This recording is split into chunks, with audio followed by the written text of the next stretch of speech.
dengan berbagai peristiwa yang luar biasa yang disebut dengan mukjizat, dan lagi diperkuat sahabat-sahabatnya yang pemberani dan mendapatkan hidayah.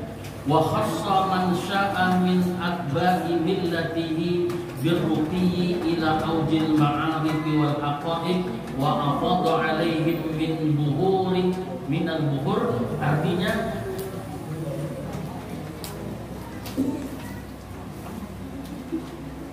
al-mawahibil laduniyah zurufal lataifi wa syawarikar raqaiq. Artinya, dan Allah Ta'ala yang telah mengistimewakan kepada siapa yang dikehendakinya, yaitu pengikut-pengikut agamanya, dinaikkan ketinggian ilmu ma'rifat dan ilmu hakikatnya, serta memberikan siraman lautan ilmu laduni dan ilmu rahasia serta pelita ilmu ketuhanan.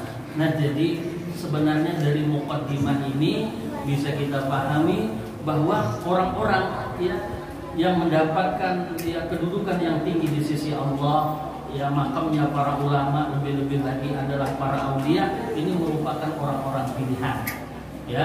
Nah, sehingga kalau secara umum siapakah orang-orang pilihan? Orang-orang yang Allah kehendaki dengan mereka mendapatkan kebaikan. Nah, ini sebagaimana yang ditegaskan oleh Nabi di dalam hadisnya, man yuridillah bihi khairan yufaqihu fiddin. Jadi orang-orang yang mendapatkan kebaikan ataupun orang-orang yang menjadi pilihan Allah itu adalah orang-orang yang mengerti ilmu agama. Makanya syarat utama menjadi kekasih Allah ataupun wali Allah ataupun ulama itu pertama orangnya alim, orangnya berilmu. Nah, jadi amunnya ada orang mengaku wali membaca Al-Quran aja surajul mustaqim, nah ujar guru, jadi itu bacaannya kata ujur, itu lain wali itu.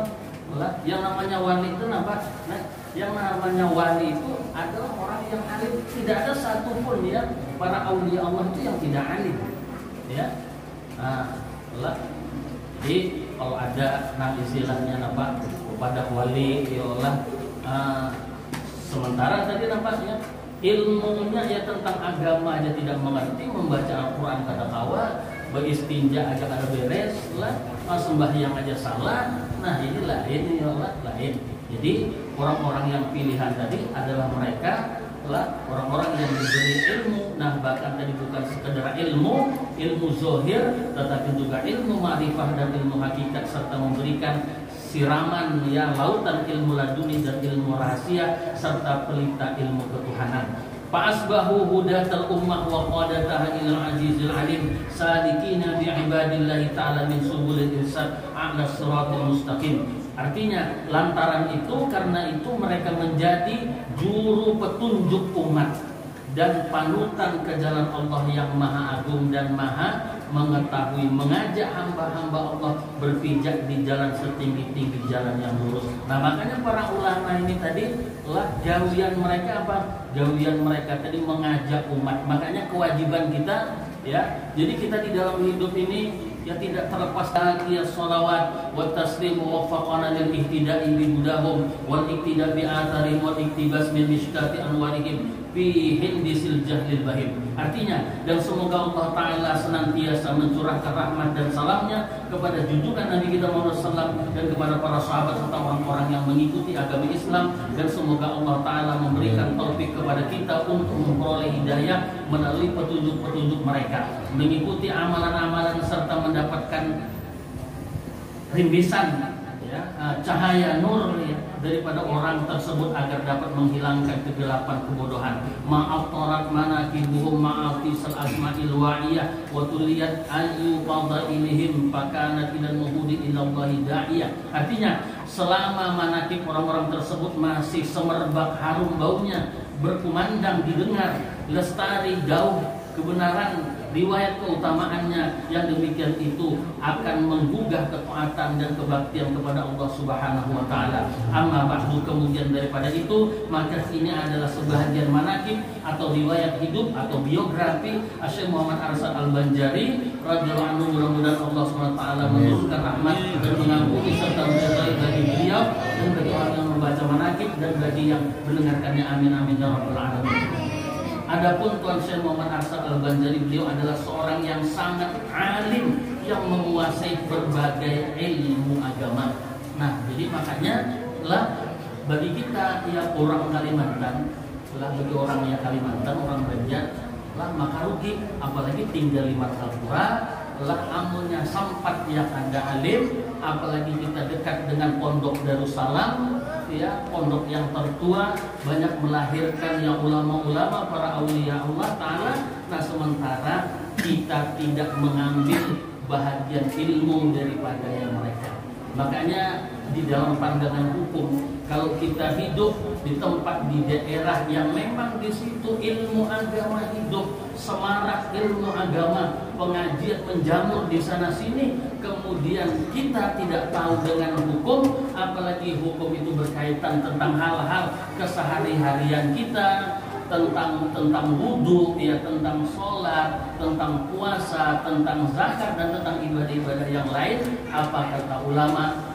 Ya, apa kata ulama? La yuqbalu, tidak diterima udrul jahli, ujur kejahilan bagi orang yang hidup di tengah-tengah ya umat Islam. Ya, makanya tadi lah kalau kita tadi mengikut ya kepada ya datuk kita, maka beliau adalah seorang yang sangat alim, menguasai berbagai ilmu agama. Jadi tidak hanya satu fan saja, tidak hanya satu apa namanya ya satu ilmu saja.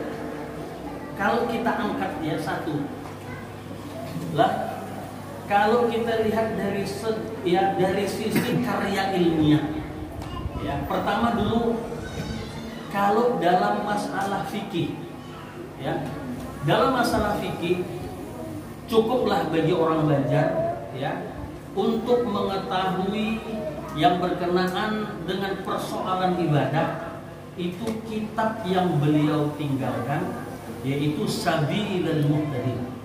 Ya, kitab Sabilul Muhtadin yang mana ya kitab ini sudah banyak dikaji, dipelajari, bahkan dibedah ya di kalangan ya para pelajar-pelajar, para mahasiswa untuk ya mendapatkan gelar ya keilmiahan, ya ini dikaji. Jadi kalau seandainya kita ya orang ya apakah manakib ya Datuk Kelampaya, manakib enak ya kalau kita baca ya manakib Syekh Saman ya, dan manakib ya Ababu, dan manakib yang lain ya. Nah jadi intinya ya semuanya manakib itu orang-orang soleh dan orang-orang alim itu mereka mendapat kedudukan yang tinggi, mereka mendapatkan kedudukan yang mulia, itu syaratnya cuma dua. Syaratnya cuma dua. Apa syaratnya? Yang pertama berilmu, terus sebutin ya, berilmu. Nah kemudian nang kedua beramal. Nah ini dua. Jadi ini kata kau dipisahkan. Ilmu harus diamalkan, kemudian amal harus sesuai dengan ilmu. Ya. Jadi ilmu harus diamalkan, nah kemudian amal harus sesuai dengan ilmu. Sebagai penutup di dalam sebuah hadis ya Rasulullah SAW, ini hadis ini ya dikenal dengan hadisul musiki sholatahu. Jadi waktu berhari ada seorang ya laki-laki masuk ke Masjid Nabawi tanpa dia ketahui bahwasanya Rasulullah ada di dalam masjid itu, lalu ia sembahyang Allahu Akbar. Kemudian lalu dia salam, Assalamualaikum warahmatullah, menoleh ke kanan dan menoleh ke kiri, karena begitulah sunatnya. Nah pada waktu menoleh ke kanan dan ke kiri ini, dia bilang, rupanya ada Rasulullah di sini. Ya. Nah ketika dia mengetahui ada Rasulullah di sini, dia dekatin, dia samperin Nabi, dia ucapkan salam, Assalamualaikum ya Rasulullah. Kemudian Rasulullah menjawab, Waalaikumsalam. Tapi imbahnya itu nampak, ujar Nabi, irji fasolli fa innaka lam tusolli. Ujar Nabi, ikam berbulek, ulangi lagi sembahyang ikam, karena ikam tadi belum sembahyang. Lah karena Nabi nang menyuruh kada wani yang bertakut ini dan itu. Lah langsung berbulek, kemudian ya diulangi lagi sembahyangnya. Dan ini prosesnya sampai terjadi 3 kali. Ya. Jadi ya berbulek sembahyang, kemudian lah mendapati Nabi lagi, ujar Nabi, bulek lagi sembahyang lagi, karena ikam tadi sebelum sembahyang. Akhirnya ketika yang laki-laki ini tadi sudah 3 kali mengerjakannya sembahyang, tetapi tetap Nabi menjuruh ya irji, kembali dan ulangi. Lalu kata sahabat ini tadi, ya Rasulullah, ulun kada kau menggawi sembahyang dengan tata cara yang lebih baik lagi daripada sembahyang yang terakhir tadi yang ulun gawi. Kenapa? Karena ya pertama kita gawi kemudian ditegur, tentunya kali yang kedua berusaha memperbaiki ya tata cara sembahyang, kemudian itu pun ditegur lagi, kemudian kali yang ketiga tentunya berusaha lagi untuk yang mengerjakan yang lebih baik, tetapi itu pun toh ditegur lagi. Lalu laki-laki tadi menjawab, ya Rasulullah, ulun kada kawa lagi sembahyang dengan cara yang lebih baik. Nah kalau begitu ajari ulun apa yang bisa dipahami daripada hadis ini ya. Yang terpenting kata para ulama, para pensyarah hadis mengatakan bahwasanya ibadah orang nang kada berilmu itu kada sah. Nah, rajin sembahyang bagus, tapi pernah nggak belajar sembahyang? Ya, pernah nggak belajar sembahyang? Oh nggak pernah. Ya kalau untuk tahap awal nggak apa-apa, tapi amunnya sampai ke mati ini, nah ini belajar. Ya, amun sampai ke mati ya lah, apalagi lah kenapa sembahyang? Kalau awal itu kenapa mintuh ada kan aja, mau ada mau aja, ada hem sudah aja. Nah, yang anak masih belum apa-apa aja lagi ya. Nah, jadi artinya apa? Artinya lah dalam ibadah apapun yang kita lakukan itu wajib didasari dengan ilmu. Makanya belum sering sampaikan ya di di pengajian hendaknya ya masjid, ya langgar, musola, surau ini harus dikembalikan kepada fungsinya. Apa fungsinya? Kalau kita menengok kepada ke sejarah ya, bahwasanya fungsi Masjid Nabawi itu dulu di samping dia sebagai sarana ibadah, dia juga menjadi sarana pendidikan. Nah makanya sayang kalau ada masjid, kalau ada langgar, ya di situ ibadahnya jalan, nah tapi taklimnya tidak ada. Ya Allah, alhamdulillah kita di sini banyak tuan guru. Ya Allah, hendaknya ya tuan guru ini kita manfaatkan, kita meminta ya kepada beliau. Lah beliau ada, beliau juga ada. Jadi sayang, ya Allah sayang. Lah makanya hendaknya tadi apa? Ya kita harus tadi menguasai ya ilmu-ilmu yang berkaitan dengan ibadah yang kita kerjakan. Nah, jadi ilmu dengan amal. Jadi coba bayangkan tadi ya, itu sahabat saja masih berpotensi salah dalam melakukan ibadah, apalagi kita. Ya, jadi ikhlas tidak cukup. Kalau bicara ikhlas, sahabat kurang apa ikhlasnya? Tetapi karena amalnya tadi tidak sesuai dengan peraturan yang ada, maka